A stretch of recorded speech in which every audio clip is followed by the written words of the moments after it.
Assalamualaikum warahmatullahi wabarakatuh. Hai teman-teman semuanya. Selamat bergabung di Classroom Statistika. Alhamdulillah, perkenalkan saya Udin Solehudin dari kelas MA 21C13 Prodi Manajemen Fakultas Ekonomi dan Bisnis Universitas Pelita Bangsa akan mempresentasikan tentang statistika. Apa itu statistika dan bagaimana cara penerapan statistika dan mengapa harus statistika. Oke, kita langsung saja. Pembahasan daripada pengertian dasar statistika adalah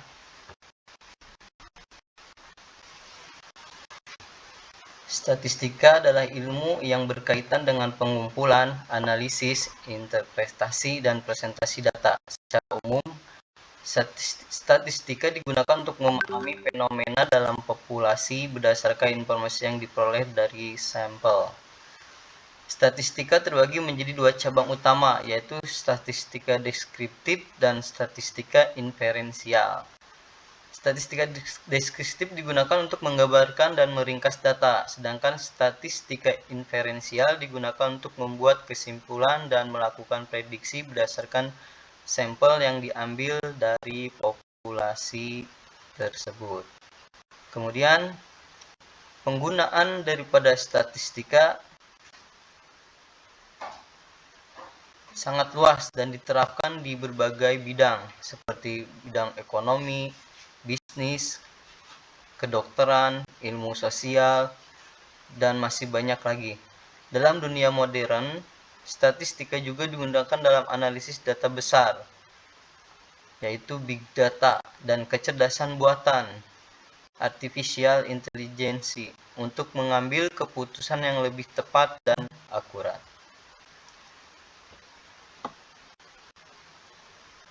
Kemudian, daripada cabang utama statistika itu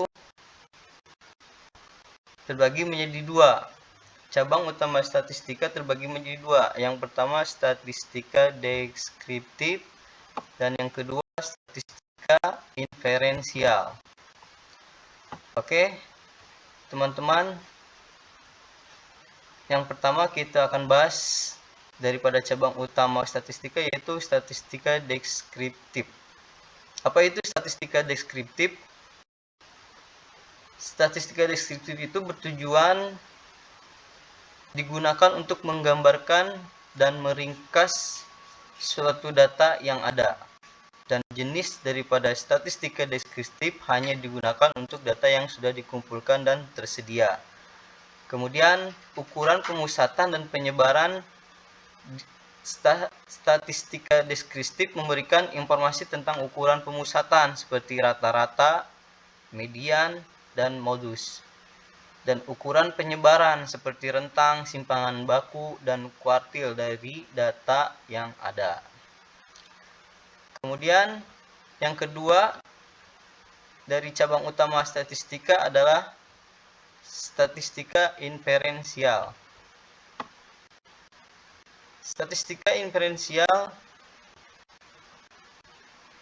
bertujuan digunakan untuk membuat suatu kesimpulan dan melakukan prediksi berdasarkan sampel yang diambil dari populasi tersebut. Kemudian jenis data statistika inferensial digunakan untuk mengambil kesimpulan dari data yang diambil dari sampel dan kemudian diterapkan pada populasi. Yang ketiga adalah ukuran pemusatan dan penyebaran daripada statistika inferensial, yaitu mencari tahu apakah perbedaan antara dua atau lebih kelompok data lebih signifikan atau tidak. Kemudian metode analisis daripada statistika inferensial menggunakan uji hipotesis, regresi, dan analisis varian untuk mencari hubungan antara dua variabel atau lebih. Dan populasi statistika inferensial hanya dapat diterapkan pada sampel yang diambil dari populasi tersebut. Sebagai contoh daripada statistika inferensial dapat digunakan untuk mengambil kesimpulan apakah program atau rencana pembelajaran yang baru diterapkan lebih efektif dalam meningkatkan nilai rata-rata siswa di seluruh sekolah atau tidak.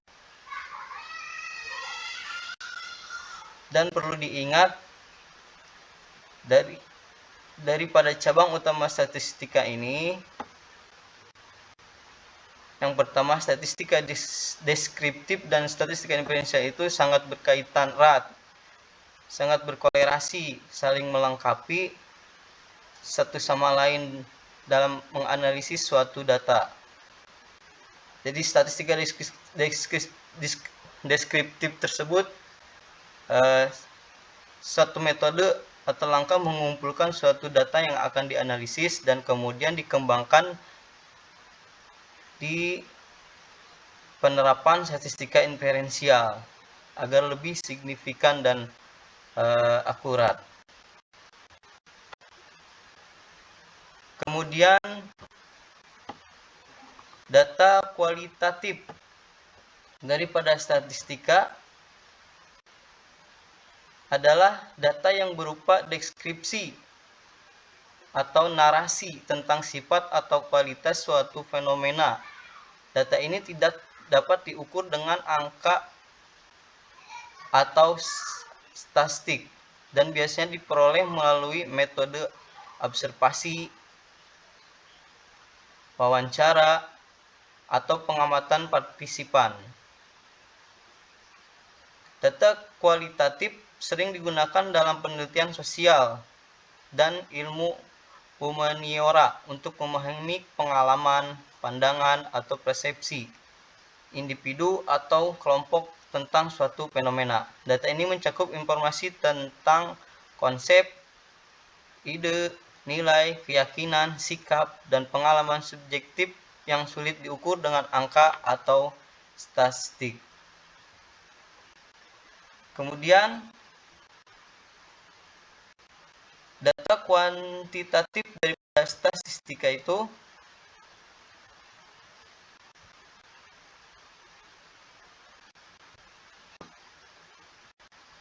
adalah data yang dapat diukur dengan angka atau statistik dan biasanya diperoleh melalui pengumpulan data dengan menggunakan instrumen seperti kuesioner, tes, atau pengamatan. Data kuantitatif mencakup informasi tentang jumlah, frekuensi, ukuran, atau tingkat yang dapat diukur dan bisa dihitung. Data kuantitatif sering digunakan dalam penelitian ilmiah, bisnis, dan keuangan, serta dalam pengambilan keputusan. Data ini dapat dianalisis dengan menggunakan teknik analisis kuantitatif seperti statistik deskriptif, inferensial, regresi, dan analisis varian untuk mengevaluasi hubungan variabel atau menganalisis perbedaan antara dua jenis kelompok.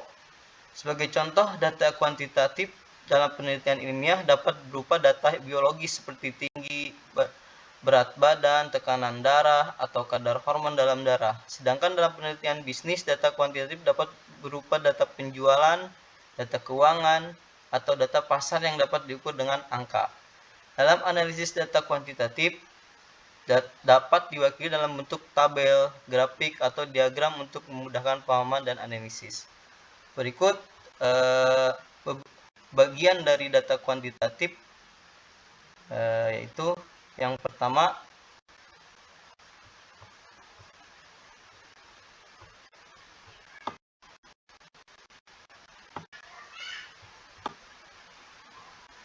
data diskret. Apa itu data diskret?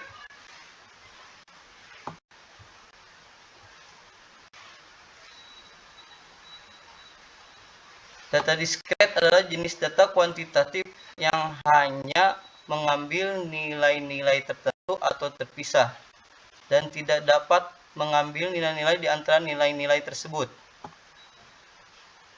Data diskret terdiri dari sejumlah terbatas dari nilai-nilai yang dapat diukur, seperti bilangan bulat. Data ini umumnya dihasilkan dari penghitungan jumlah, frekuensi, atau proporsi suatu kejadian atau peristiwa. Contoh data disket dalam kehidupan sehari-hari adalah jumlah anak dalam sebuah keluarga, jumlah pengunjung yang masuk ke dalam sebuah museum dalam sehari, jumlah pengunjung dalam sebuah acara olahraga, atau jumlah pasien yang mendaftar di sebuah klinik dalam satu hari. Data diskret dapat dianalisis dengan menggunakan teknik statistik deskriptif seperti mean, median, dan modus untuk menggambarkan sebuah data, serta teknik statistik inferensialnya untuk menarik kesimpulan dari data tersebut. Beberapa contoh teknik inferensial yang umum digunakan untuk data diskret adalah uji chi-square, uji Fisher, atau uji T. Penting untuk memahami jenis data yang diolah karena jenis data yang berbeda memerlukan metode analisis yang berbeda pula. Kemudian yang kedua adalah data continue.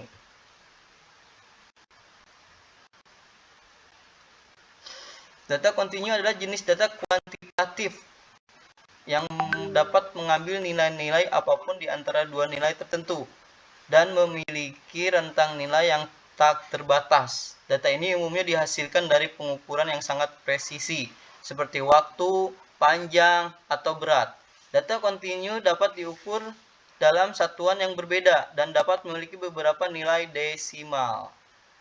Contoh dari data kontinu dalam kehidupan sehari-hari termasuk tinggi badan, berat badan, tekanan darah, suhu, atau usia. Meskipun nilai-nilai ini dapat dibulatkan menjadi angka bulat atau bilangan desimal, mereka tetap dianggap sebagai data kontinu karena dapat diukur dalam satuan yang sangat presisi. Data kontinu dapat dianalisis dengan menggunakan teknik statistik deskriptif seperti mean, median, dan standard deviation untuk menggambarkan sebuah data, serta teknik statistik inferensial seperti uji T, analisis regresi, atau analisis varian untuk menarik kesimpulan dari data tersebut. Penting untuk memahami jenis data yang diolah karena jenis data yang berbeda memerlukan metode analisis yang berbeda pula. Kemudian yang ketiga adalah data primer. Data primer adalah suatu jenis data yang diperoleh secara langsung dari sumbernya melalui metode pengumpulan data yang spesifik seperti observasi, interview, kuesioner, atau eksperimen. Data ini belum pernah dipublikasikan sebelumnya dan diperoleh secara khusus untuk tujuan penelitian tertentu. Contoh data primer dalam penelitian bisa berupa data yang dikumpulkan oleh peneliti melalui survei atau observasi, data hasil wawancara dengan responden, data hasil eksperimen laboratorium, atau data hasil pengujian produk baru. Data primer biasanya lebih akurat dan relevan dengan tujuan penelitian daripada data sekunder, karena data ini dikumpulkan secara langsung dari sumbernya. Namun, pengumpulan data primer juga membutuhkan waktu dan biaya yang lebih banyak, dan memerlukan desain penelitian yang baik untuk memastikan validitas dan reliabilitas sebuah data yang akan dianalisis. Kemudian, analisis data primer dapat dilakukan dengan menggunakan berbagai teknik statistik, deskriptif, dan inferensial, tergantung pada jenis data yang dikumpulkan dan tujuan penelitian yang akan dicapai. Kemudian, yang keempat adalah data sekunder. Data sekunder adalah jenis data yang telah dikumpulkan oleh pihak lain sebelumnya untuk tujuan tertentu dan dapat digunakan kembali untuk penelitian lain. Data ini biasanya diperoleh dari sumber seperti jurnal ilmiah, data pemerintah, basis data industri, atau laporan publik. Contoh data sekunder dalam penelitian bisa berupa data kependudukan dari Badan Pusat Statistik, data pasar dari lembaga riset pasar, data kesehatan dari rumah sakit dan lembaga medis, atau data lingkungan dari lembaga lingkungan.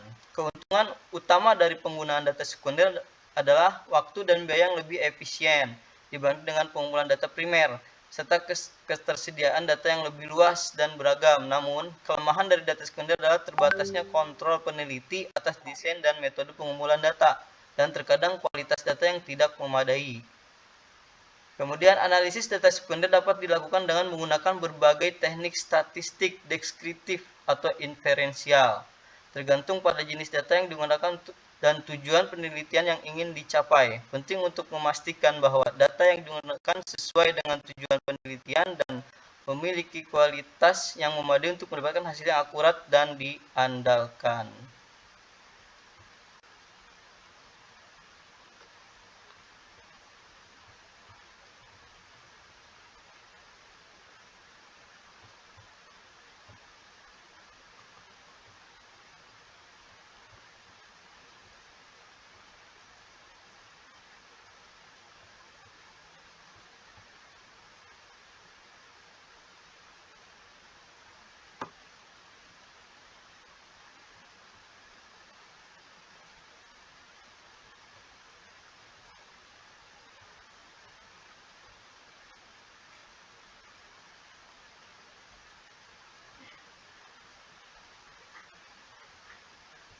Kemudian yang berikutnya adalah skala pengukuran data. Skala pengukuran data adalah cara atau metode yang digunakan untuk mengukur atau menyatakan nilai atau kategori dari data yang dikumpulkan dalam suatu penelitian. Skala pengukuran data berguna untuk memudahkan analisis data dan menentukan jenis analisis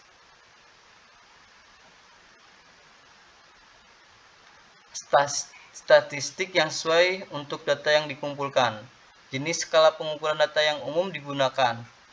Di antaranya adalah skala nominal. Skala nominal adalah skala yang digunakan untuk mengklasifikasikan data dalam kategori-kategori yang tidak memiliki tingkatan atau tingkat yang sama.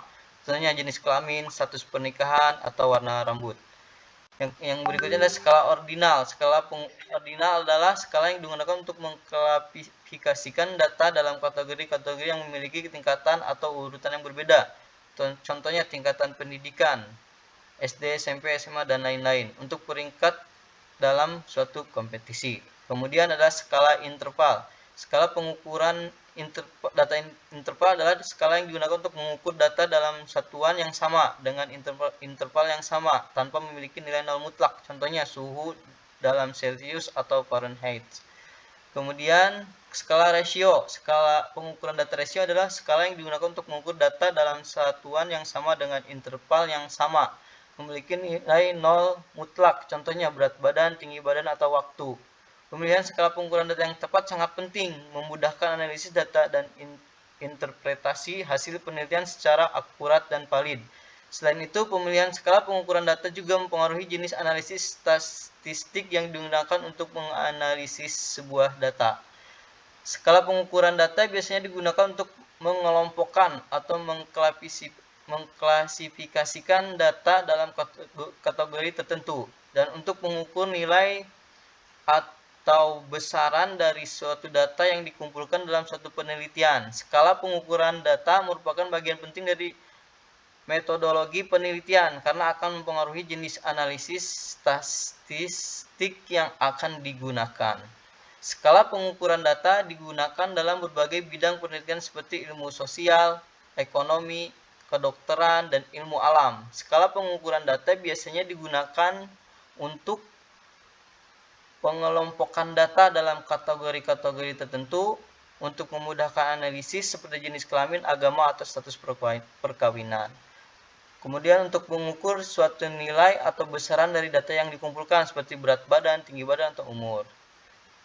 Kemudian memperoleh informasi tentang preferensi atau persepsi responden seperti skala Likert untuk mengukur kepuasan pelanggan atau tingkat persetujuan terhadap suatu kebijakan yang akan diterapkan. Kemudian mengumpulkan data mengenai penguatan atau hasil eksperimen seperti skala pengukuran kinerja pada suatu tugas atau waktu yang diperlukan untuk menyelesaikan suatu aktivitas. Pemilihan skala pengukuran data yang tepat sangat penting untuk memudahkan analisis data dan interpretasi hasil penelitian secara akurat dan valid. Sebagai peneliti, penting untuk mempertimbangkan dengan cermat skala pengukuran data yang digunakan sesuai dengan tujuan penelitian dan karakteristik data yang dikumpulkan. Berikut adalah contoh dari beberapa jenis skala pengukuran data. Yang pertama adalah skala nominal.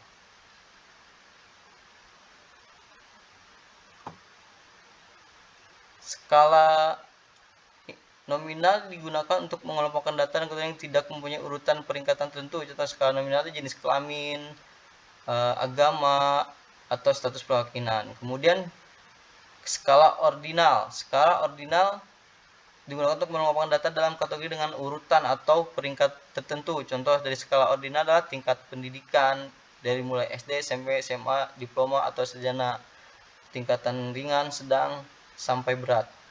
Kemudian skala interval. Skala ini digunakan untuk mengukur data dalam skala yang mempunyai ukuran atau interval yang sama antara satu titik dengan titik lainnya. Contoh dari skala interval adalah suhu dalam derajat Celcius atau Fahrenheit, atau waktu dalam jam, menit, dan detik. Kemudian skala rasio.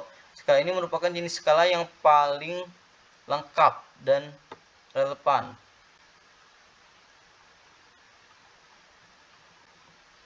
Karena memiliki sifat interval dan memiliki titik nol yang menunjukkan adanya ketiadaan dari suatu variabel. Contoh dari skala rasio adalah berat badan, tinggi badan, atau usia. Perlu diingat, pemilihan skala pengukuran data yang tepat sangat penting untuk memudahkan analisis data dan interpretasi hasil penelitian secara akurat dan validasi.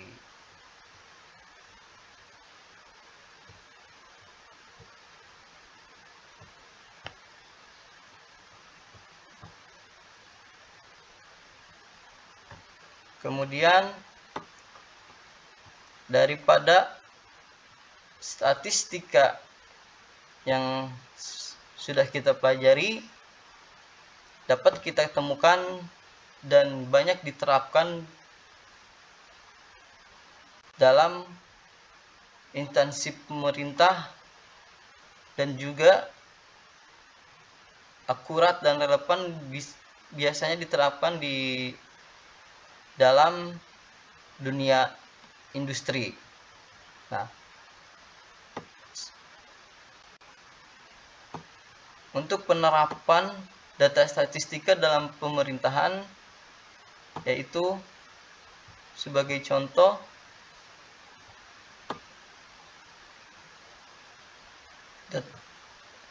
data statistik lebih banyak digunakan oleh instansi pemerintah karena data statistik dapat memberikan informasi yang sangat penting untuk mengambil keputusan dalam berbagai bidang.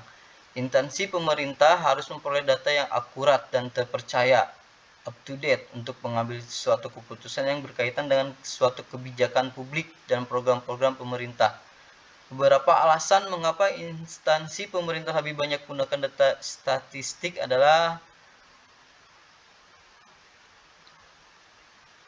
yang pertama, mendukung kebijakan publik. Data statistik memberikan informasi yang penting bagi pemerintah untuk mengetahui kondisi sosial dan ekonomi masyarakat, sehingga dapat mengambil keputusan yang tepat dalam merumuskan kebijakan publik. Pengawasan evaluasi program pemerintah. Data statistik dapat digunakan untuk mengawasi program-program pemerintah dan memantau perkembangan program tersebut. Kemudian, untuk merencanakan pembangunan atau infrastruktur, data statistik dapat digunakan untuk merencanakan pembangunan di berbagai sektor seperti infrastruktur, kesehatan, pendidikan, dan lain-lain.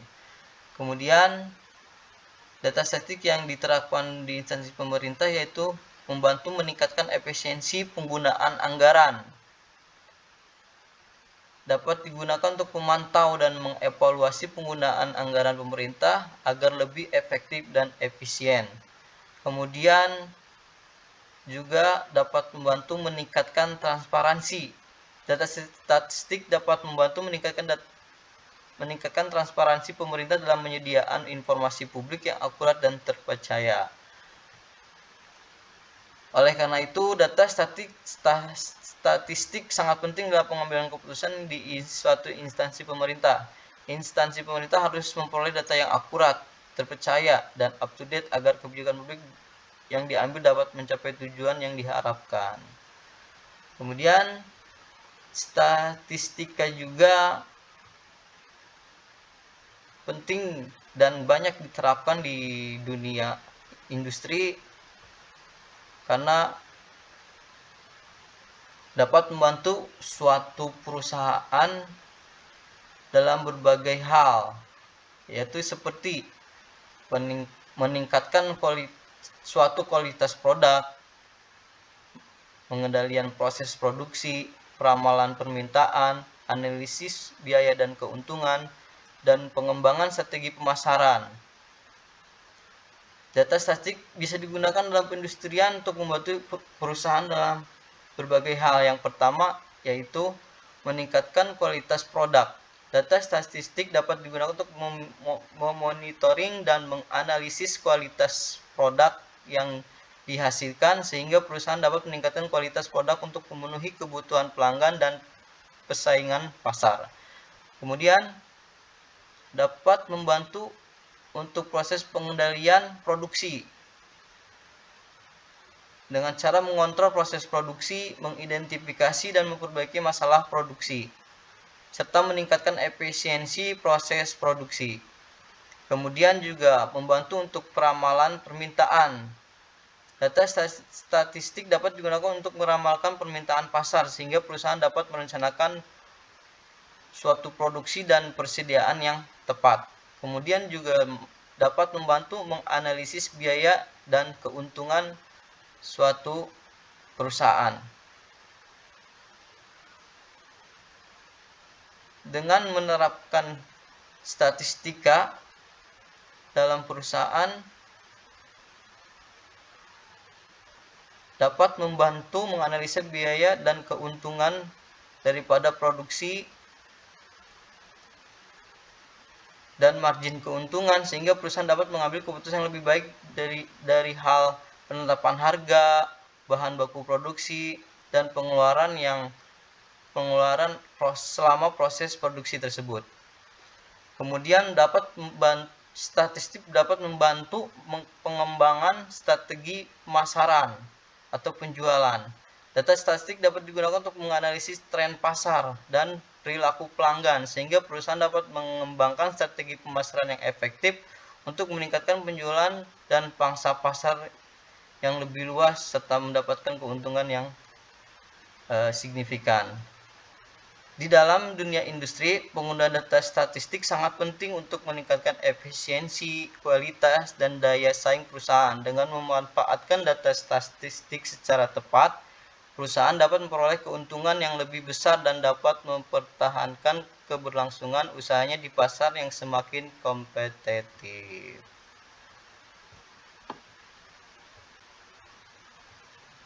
Baik, teman-teman, dari berbagai penjelasan tentang pengertian dasar statistika yang sudah dijelaskan, dapat kita ambil kesimpulan bahwa data statistik yang perlu kita terapkan itu sangat penting karena mampu membantu suatu instansi, kelompok, bahkan industri mencapai suatu tujuan daripada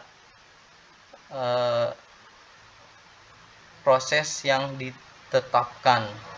Juga membantu untuk lebih efektif dan efisiensi dalam proses menetapkan suatu tujuan tersebut. Terima kasih. Berikut yang bisa saya sampaikan dalam hal pengertian dasar statistika, semoga bermanfaat dan bisa diimplikasikan di kehidupan sehari-hari dan dikembangkan di berbagai bidang yang lebih luas lagi. Terima kasih. Wassalamualaikum warahmatullahi wabarakatuh.